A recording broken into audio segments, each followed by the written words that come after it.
Unearthed from the searing deserts of the Middle East, an ancient text told of hidden treasures. One man believed it was a list of gold and silver plundered from one of the great marvels of the ancient world, the Second Temple of Jerusalem. It's really absolutely the kind of treasure list you would expect to find in a fiction book about a treasure. If the text was true, it promised the greatest riches in history. The treasure described from the Copper Scroll must have been temple treasure. But the Copper Dead Sea Scroll has baffled experts and treasure hunters alike. Some said it was fake. Is the treasure real, or is it a fabulous kind of fairy story? The British scholar John Allegro was determined to get to the truth. It was a quest that would cost him nearly everything. He was in the wilderness, literally in the wilderness. But nothing would stop him in his search. John Allegro was always up for an adventure. That adventure would change his life forever. This is the story of John Allegro's quest to unravel the mysteries of the Copper Dead Sea Scroll.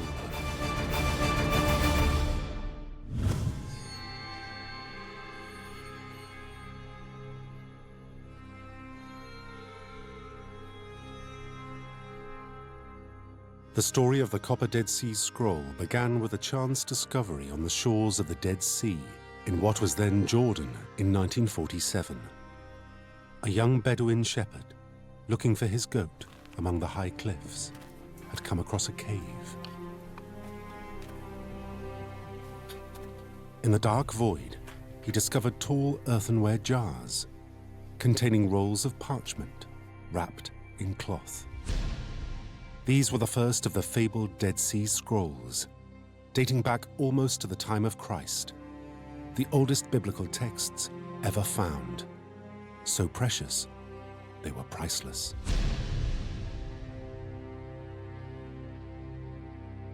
The Dead Sea Scrolls are texts written in Hebrew, in Aramaic, a few in Greek, from the time of Jesus. They contain copies of books of the Bible, which are 1,000 years earlier than any copy we had before.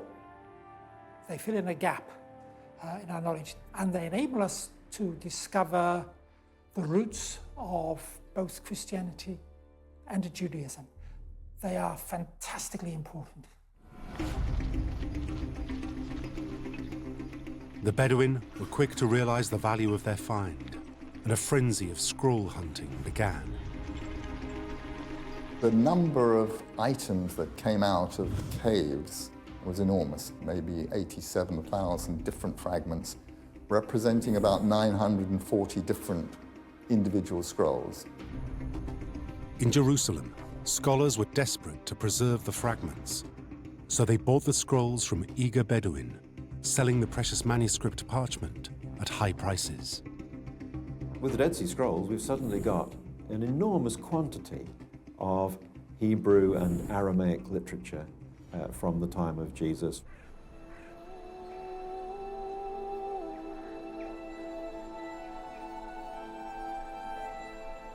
The Dead Sea Scroll fragments offered a tantalizing glimpse dating back some 2,000 years. But translating the ancient texts needed a crack team of scholars. In charge of the mission was a Catholic organization, the French École Biblique, run by its most senior priest, Father Roland de Vaux.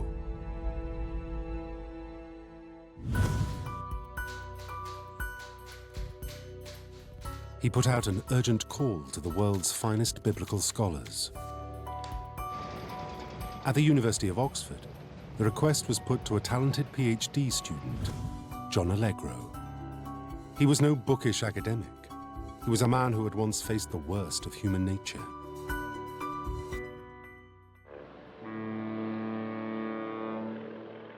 Allegro had left school at 16 and joined the British Navy, where he served as an officer during the Second World War.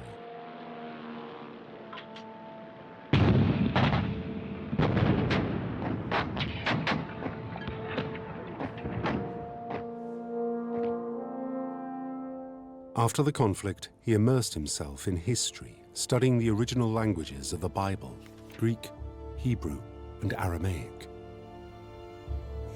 been one of the top students, both at undergraduate and at master's degree level in Manchester, and had gone to Oxford to study for his doctorate. When the call came from Davos, Allegro couldn't pass up the chance to study the Dead Sea Scrolls. These were true biblical mysteries he could unravel. What fascinated him mainly was the sense that these tiny scraps of ancient material had last been handled by men scribbling down what they believed. It was the link, the personal link over nearly 2,000 years of the people who wrote them that brought the whole thing to life for him. In 1953, he flew to Israel, a journey that would change his life. Allegro knew he and his colleagues were working on one of the most important discoveries of the millennium.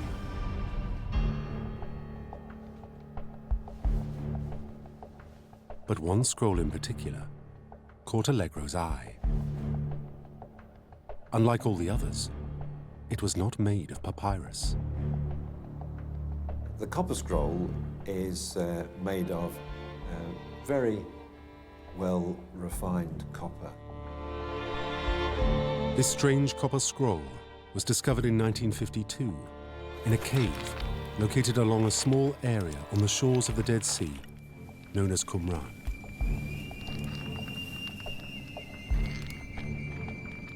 The cave's roof had collapsed, but amongst the rubble at the back, the copper scroll had been found in two pieces. It was inscribed on the inside with an ancient script. Everything about it was a puzzle. Why was this text inscribed on copper in the first place? Copper, which is extremely refined. It's nearly 100% pure copper. The technology of making it was not really known widely in that period. And there are serious questions as to how they could actually be able to do it. Yet while the actual copper seemed advanced, the writing on the scroll was primitive. It seems to be the case that the Hebrew letters are rather poorly formed. It's quite difficult to read. However, the few words Allegro could make out stunned him. He looked at the outside, read it from the outside and said, that's treasure list.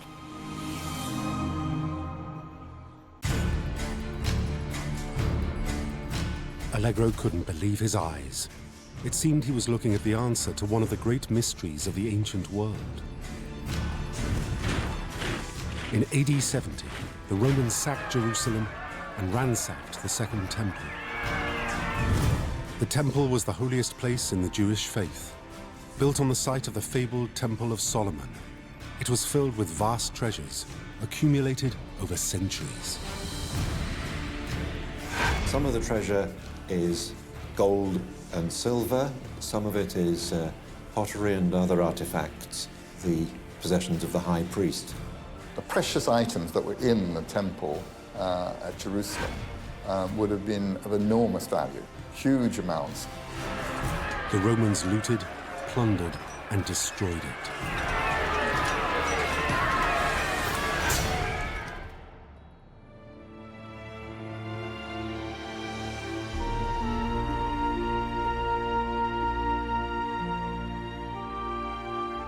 Some of what they stole can be seen to this day, depicted on the triumphal arch of Titus in Rome.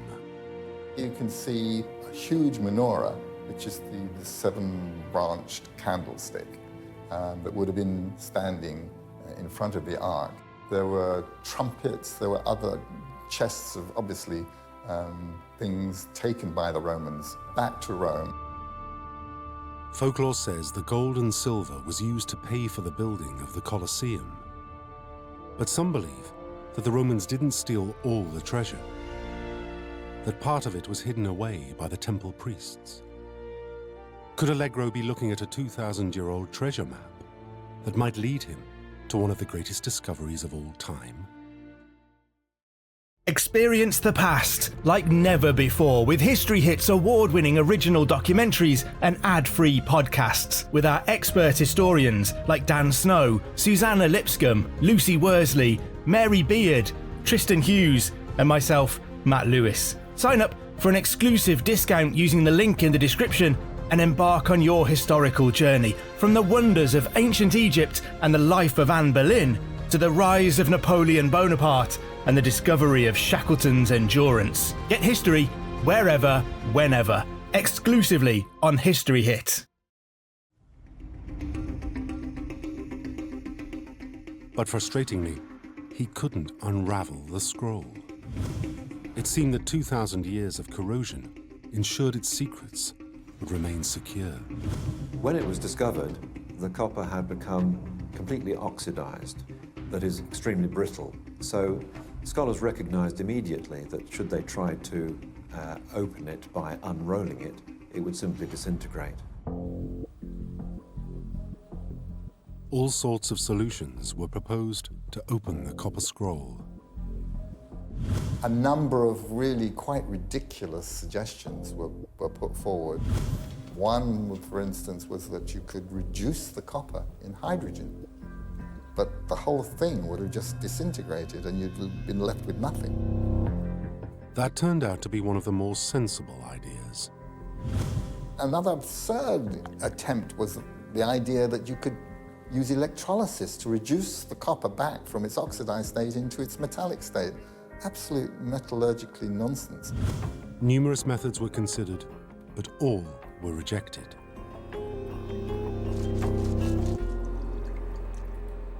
There seemed to be no way of retrieving the scroll's tantalizing secrets.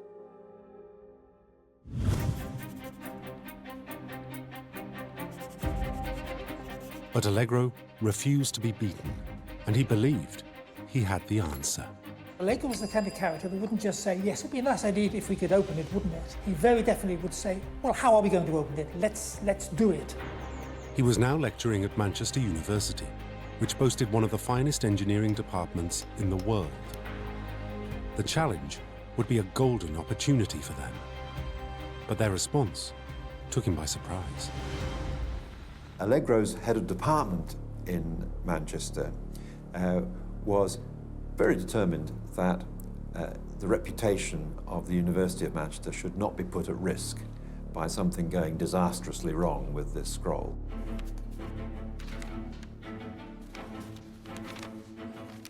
Refused by his own university, he turned to the nearby Manchester Institute of Technology. The head of department, Professor H. Wright Baker, embraced the opportunity and proposed a radical solution.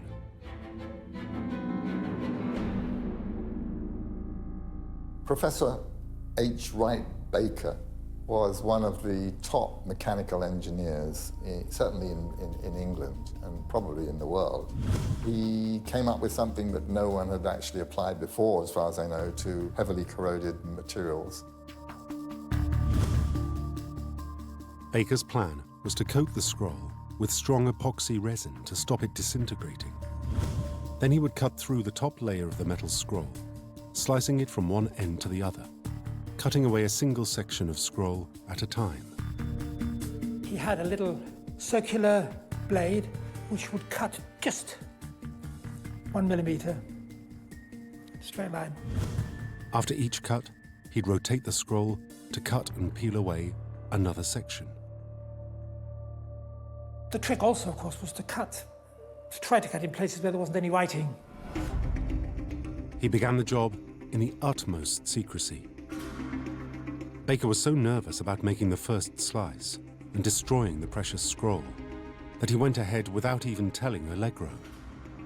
Wright Baker wouldn't let anybody except himself witness the first cut just in case something terrible went wrong. He would, I think, have been absolutely scared that he was going to be the one responsible for destroying the copper scroll.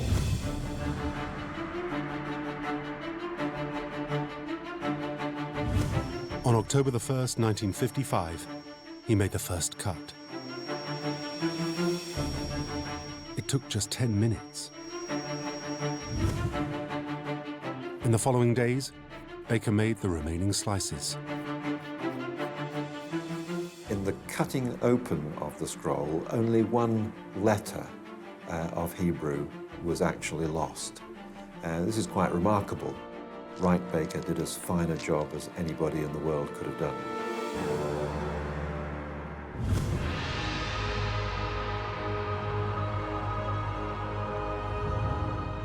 And so Allegro became the first man to see the scroll's ancient text, revealed for the first time in almost 2 millennia. To see the inside of the scroll revealed to the air for the first time for nearly 2,000 years was exciting, astonishing. He immediately set to work, decoding it. Deciphering the copper scroll was extremely difficult. There were terms that people had never seen before.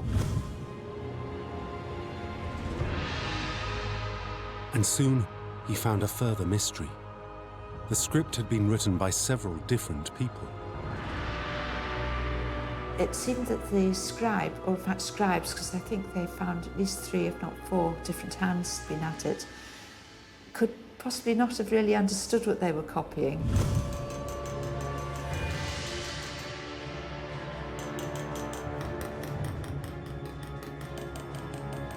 Allegro reasoned that using several scribes, each writing just a small section, would be the best way to keep the treasure secret, as none of them could learn the full story of where it was hidden. So they were probably copying off some parchment scroll, some writing, but had just been told to put it down, engrave it on this sheet of metal without knowing what it was about. As he translated the copper scroll, Allegro began to realize that it identified several different locations in Judea. Why? What was their significance? He thought he recognised from the topography of the Qumran area references within the copper scroll to places like the Great Wadi and a fissure in the rock which had been caused by an earthquake which was well attested in, I think, 31 BC. Flights of steps, tunnels. It all seemed to make sense from what he knew of the archaeological sites around Qumran.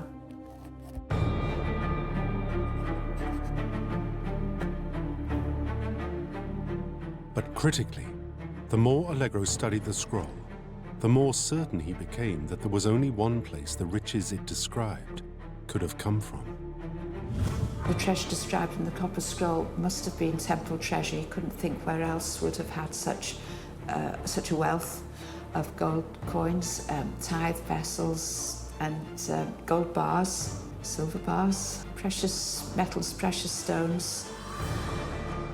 Because the treasure was so precious, Allegro believed that whoever had hidden it had created an inventory which had been scribed onto extremely pure copper, soft enough to roll. It was not normal to be engraving on copper at that period in history, Second Temple period. There wasn't copper of that purity available to actually do the engraving, and the fabrication techniques they were using were quite unique. It's a one-off.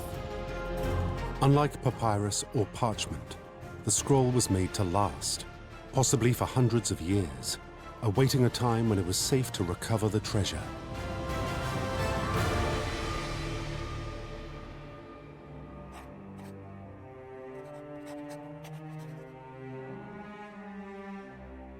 Allegro now put 2 and 2 together. If the stories were true that the temple priests had managed to hide some of the treasure, then the locations he had translated had to be a list of the places it had been hidden. For safekeeping, it must have been spread out. Once he'd initially translated the first few parts of it, became a real obsession for John. He realized this was telling you exactly where the treasure was, and if you could find the place, you should be able to find the treasure. The scroll's text was written in columns. Each listed a series of locations with the precise quantities and weights of the treasure to be found within. In the first column, Allegro read 40 cubits under the steps, entering to the east, a money chest and its contents of a weight of 17 talents. And then, in the tomb of the queen, buried at 12 cubits, 9 talents. It's really absolutely the kind of treasure list that you would expect to find in a fiction book about a treasure. There it is, you go, dig, 5 paces to the left, down you go, 5 meters, and boom, boom, there it is. So it really is absolutely the perfect treasure list.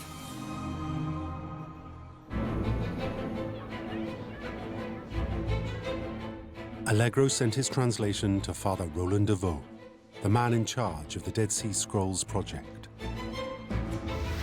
He waited for the telegram coming back saying, "This is absolutely great, fantastic, you've done a wonderful job. We're having a press conference tomorrow. We'll tell them all about this treasure. How exciting."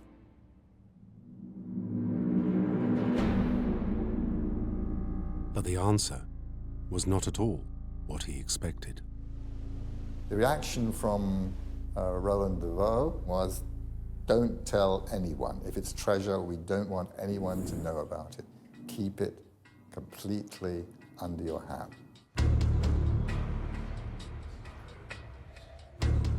The fact was that de Vaux simply didn't believe the treasures described by the copper scroll were real. Nor did his most trusted expert, Father Joseph Milik. De Vaux certainly was skeptical about the reality of the treasure, and he'd appointed Joseph Milik to be the official editor of the Copper Scroll. Milik, his first reaction was that the scroll was a work of fiction and of imagination and was not to be taken seriously.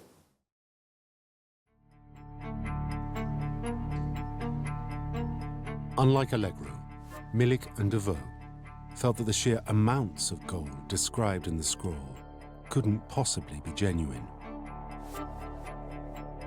It was the gold and the silver that was most astonishing because of the apparent quantities it was in. The units of weight that they were using was a talent, which is about 35 kilograms, 72 pounds, which is a huge weight. They were coming up with totals of 65 tons of silver and 25 tons of gold.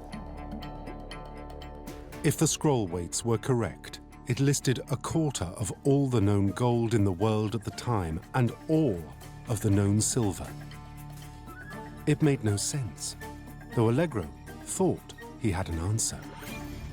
Allegro was obviously stumped by the huge weights, and he did actually suggest that the talent, that the weight unit they were using might well be a 1/60th of the biblical talent, and that would have given much more reasonable amounts of treasure.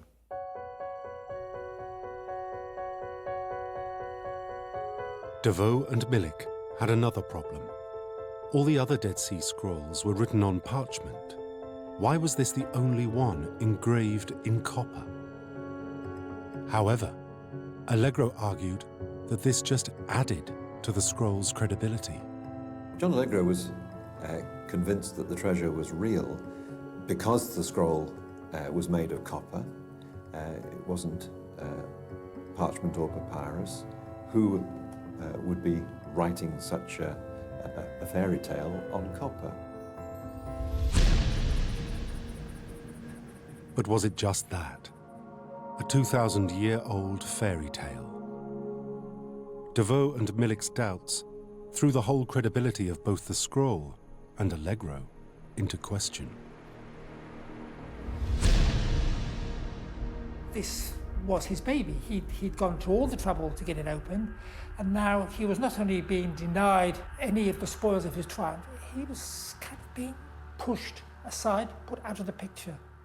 He obviously resented it. Must have done.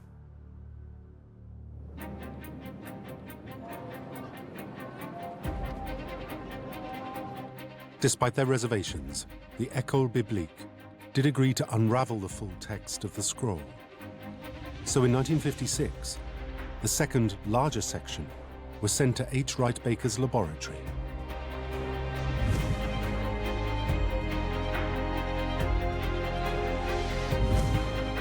Once opened, Allegro translated the text and sent it to Jerusalem as before. This time, Devoe didn't even believe he deserved a rejection letter. Allegro heard nothing from him at all.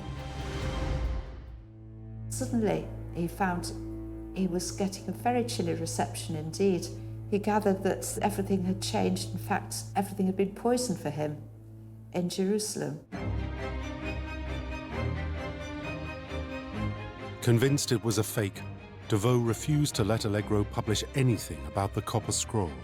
He was regarded as somebody who couldn't be trusted to keep quiet, that wanted to go out and tell everybody what he was finding in the scroll.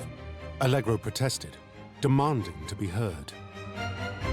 The reaction from Devoe was swift and decisive. Allegro was ostracized. Wright Baker had been told he wasn't to be trusted, therefore he wasn't even allowed in the lab or in the lectures. He was threatened with not having his contract renewed, which would mean losing his job. Relations were then extremely strained. They virtually condemned his career to the wilderness.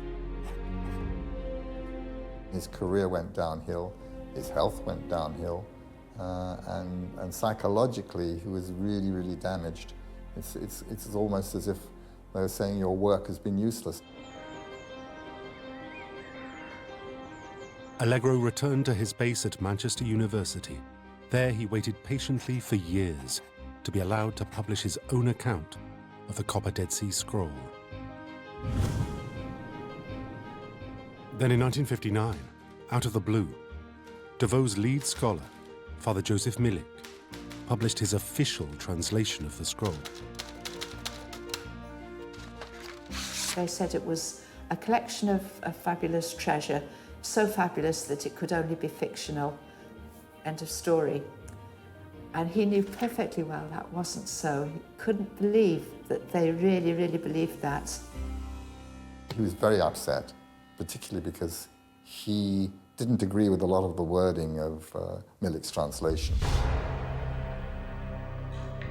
It was now a matter of public record. The scroll to which he had dedicated so much of his professional life was a fake. Allegro was outraged. Allegro had played the game up to that time. He hadn't published anything before Milik had had a chance to put his ideas first. He was bursting to tell everybody about this. He'd gone to so much trouble to get it deciphered. He had been very patient. He had waited. I think he had any amount of frustration just built up. And he couldn't wait any longer, so he published. So against Devoe's orders, he wrote his own account.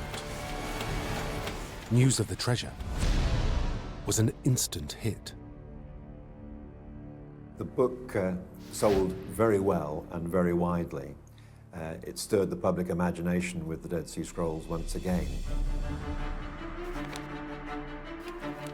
And Allegro didn't just publish a book. He was going to mount an expedition. He would go out into the desert to prove the scroll was real and find the treasure himself. He was sure of his readings of the scroll, that it was real and factual and not fiction. All he needed was backers. He could not rely on his colleagues in Jerusalem. He could not rely on the Jordanian Department of Antiquities. He could not rely on the University of Manchester. It was down to him. So Allegro cranked up his publicity machine, seeking backers from the press and public. The Daily Mail newspaper stepped up and part-sponsored his expedition. It even sent its star correspondent, Ralph Izzard, to cover the story. With millions of readers now following his every move, the pressure began to mount. Allegro now had to find the fabled treasure. I'm sure that Allegro had mixed feelings about the presence of the Daily Mail. On the one hand, he must have loved the idea that there was going to be this kind of coverage. On the other hand, I think he should have felt under pressure to find something really exciting because it was in the glare of publicity.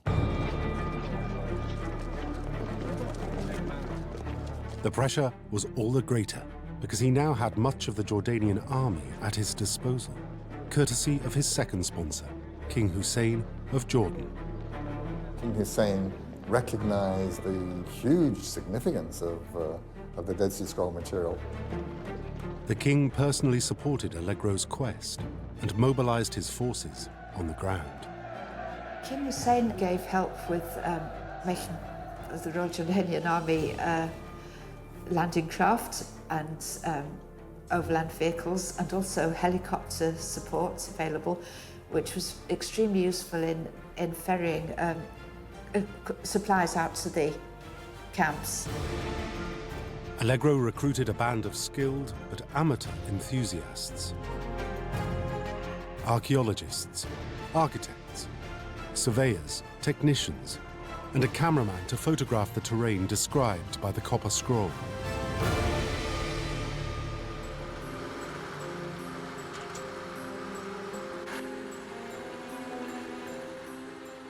With the world watching, they set off to make camp in the Jordanian desert. Allegro's first destination, the ancient ruin of Khirbet Mird in the Vale of Achor, known 2,000 years ago as Hyrcania.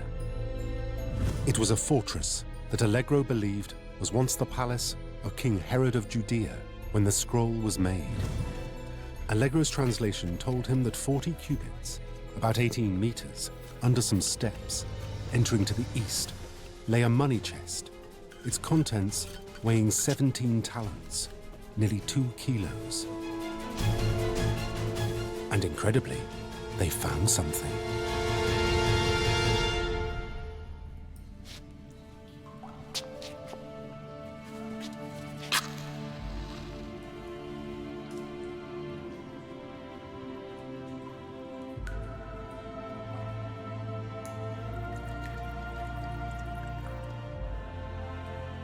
In the rock face, the team discovered a shaft, a flight of stone stairs that led to an underground, vaulted room. The location, as described in the copper scroll, existed. It was real.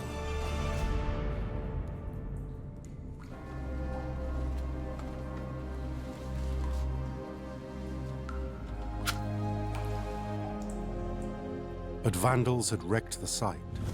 Marble columns and mosaic tiles had been hacked to pieces. And any treasure that had been hidden there had vanished.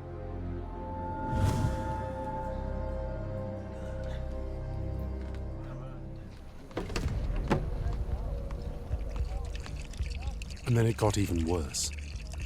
When Allegro and his team went back to camp to lick their wounds, their disappointment was quickly swept away by terror.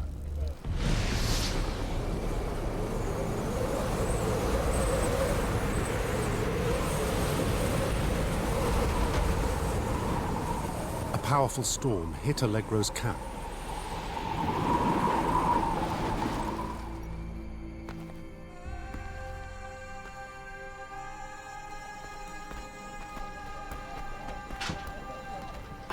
It flattened their tents, wrecked their stores, and they lost all their precious water. There was a real chance they could die in the desert.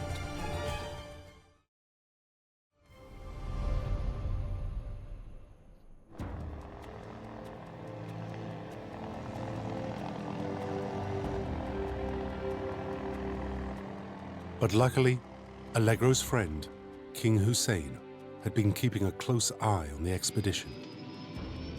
In the morning when the storm had died down, they found the Royal Jordanian Army trucks on their way, bringing fresh water supplies, fresh equipment, and helping to get them established again and peg them down a bit more firmly on the rock for the next time.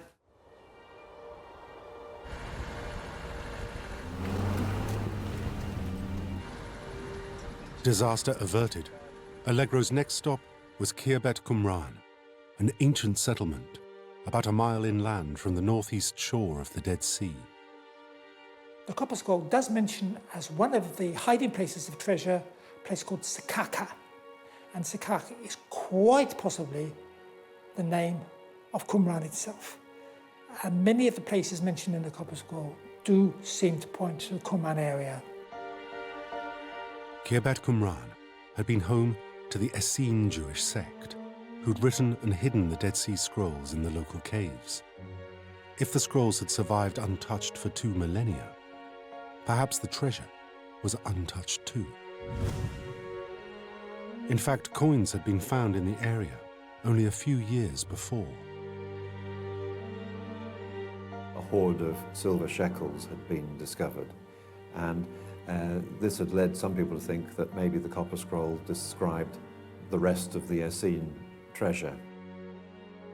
3 juglets of silver coins which seem to be referred to within the Copper Scroll.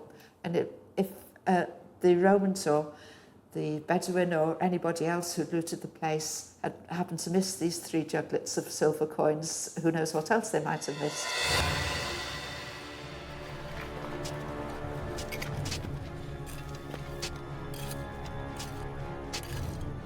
Allegro's team swept the site with metal detectors.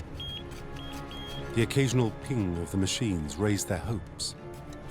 But in fact, the sensors were being triggered by the natural magnetism of the rocks.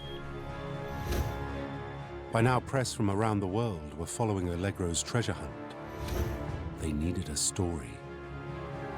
They had expected to have to fight his way through a throng of journalists every time he stepped outside. They were after pictures of him finding treasure. Allegro then searched a concealed cave, high in the cliff face.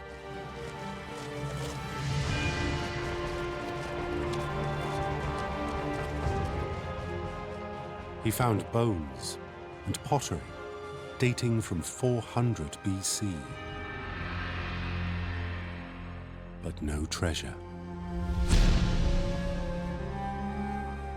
The press would have to wait.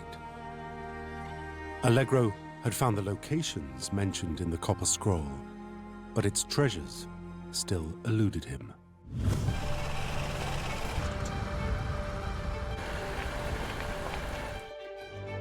Undaunted, he pushed on to Jerusalem. First, he dug in what he believed was the tomb of Zadok, the priest of Solomon's first temple. He followed the clues in the scroll, and sure enough, he found a tomb. But again, no treasure.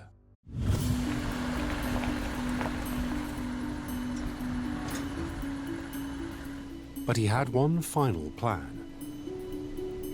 A few miles away lay the Temple Mount. This is a sacred place to 3 major religions.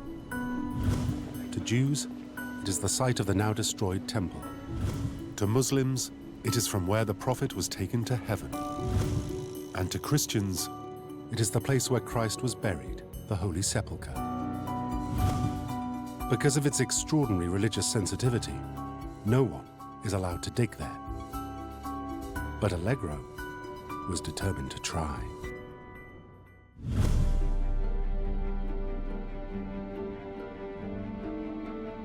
Allegro had heard that beneath the dome of the rock, there was a labyrinth of passages and chambers. The scroll mentioned 24 sites within the temple area. Maybe the temple treasure had been hidden underneath where it had once stood. Allegro tried to get permission from the Jordanian Antiquities Office and seemed to be getting somewhere. He filled in forms for here, forms for there, forms for the next person. He waited and waited. But at the last minute, the authorities refused. He could not get permission to go where he really wanted to go, which was to the chambers that were known to exist, a whole system of cisterns and chambers and tunnels underneath the Dome of the Rock.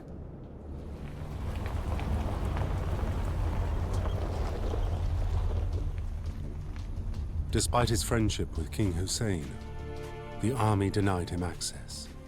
The authorities were very reluctant to let anybody interfere with what the Temple Mount, let alone an individual enthusiast like Allegro. Allegro never really had a chance at the Dome of the Rock. Privately, Allegro suspected the hand of his old nemesis, Roland de Vaux.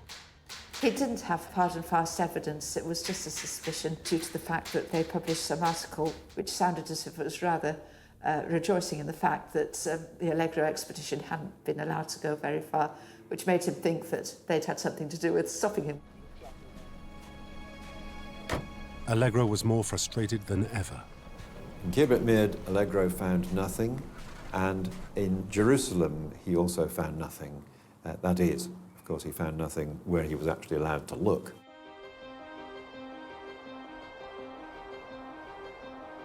But for all his despair, Allegro's expeditions had not been a total failure.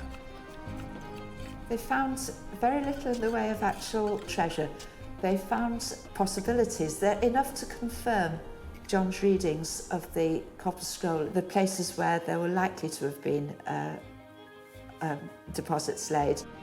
Allegro may not have found any treasure, but he had found the sites listed in the Copper Scroll.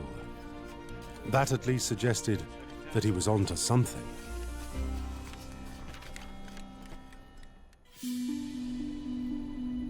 Not long after, Allegro received news of a breakthrough.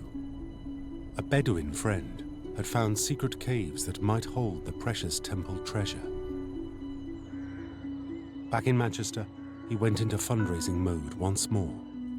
A year later, he'd raised enough money to return to the desert. His new destination was a place dubbed Christmas Cave, an area that was relatively unexplored. There had not really been an adequate survey of all the caves in the region, so he thought that he needed to begin somewhere. And Christmas Cave, which is the other side of the Wadi from Qumran, seemed like an excellent place to start.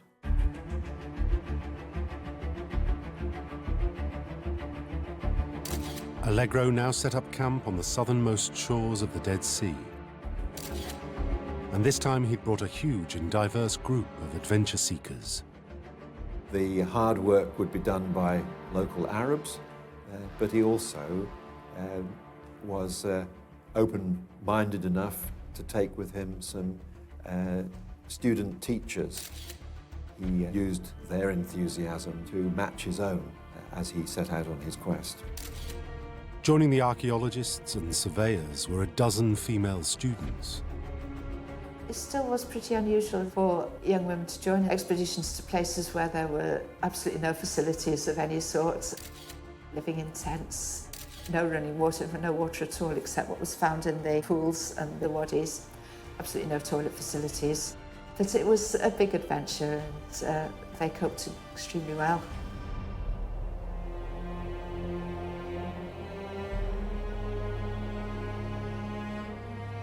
Allegro focused on 3 locations: Christmas Cave, a complex in a high cliff accessible only by helicopter; a stone ruin at Mazin, the location of a 1st century BC military base possibly used by Jewish rebels resisting the Romans; and Ain Feshka, with its nearby honeycomb-like warren of caves.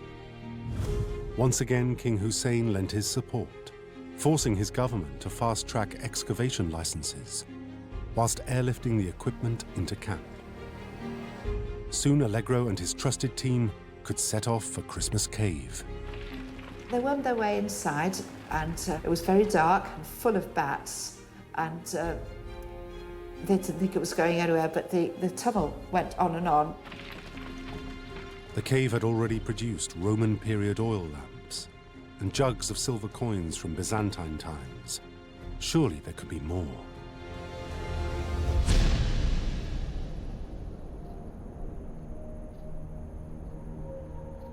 But weeks of search proved fruitless.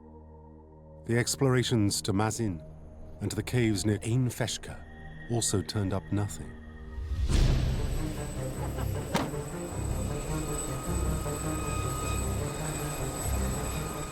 Then on Christmas Day, the pressure on Allegro reached a new level King Hussein visited the camp. The king took a personal interest in what was going on in this particular expedition and came on Christmas Day to visit the expedition. Did John Allegro feel under pressure when the king arrived in the helicopter and greeted them all on Christmas Day? I think he should have felt under pressure, and a normal person would have done. But all Allegro could point to was a few Roman coins and artifacts, dating back to around 70 AD, the time the Romans plundered the Second Temple. I think as a treasure hunt, it was unsuccessful. As an adventure, it was an extraordinary story.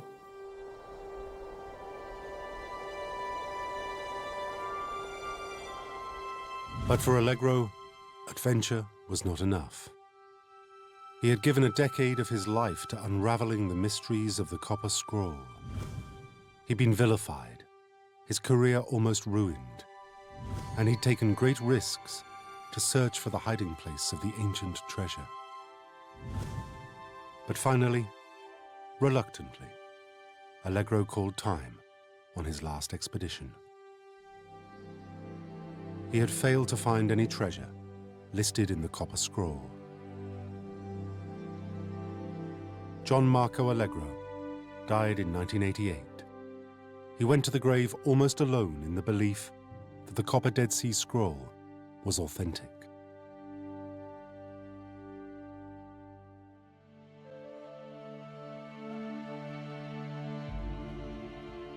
But today, most scholars believe it really is a treasure map, giving directions to real treasures. His translation work is admirable. He was right. He was right about the fact that the Copper Scroll is a genuine document, and virtually every scholar today accepts that. John Allegro has been vindicated. But if it is genuine, where is the treasure? I suspect that the Romans, who would have known that the temple treasures would have contained some gold and silver, possibly they tortured those they captured and secured some of the items. And they're not the only ones who might have looted the temple's riches. It doesn't seem to me unlikely that after 2,000 years of Bedouin roaming around, that the treasure might have been found, but we didn't know about it. And that sadly is the probable truth. In the intervening 2,000 years, it's very likely everyone's taken their share. The questions remain, no answers, just more questions.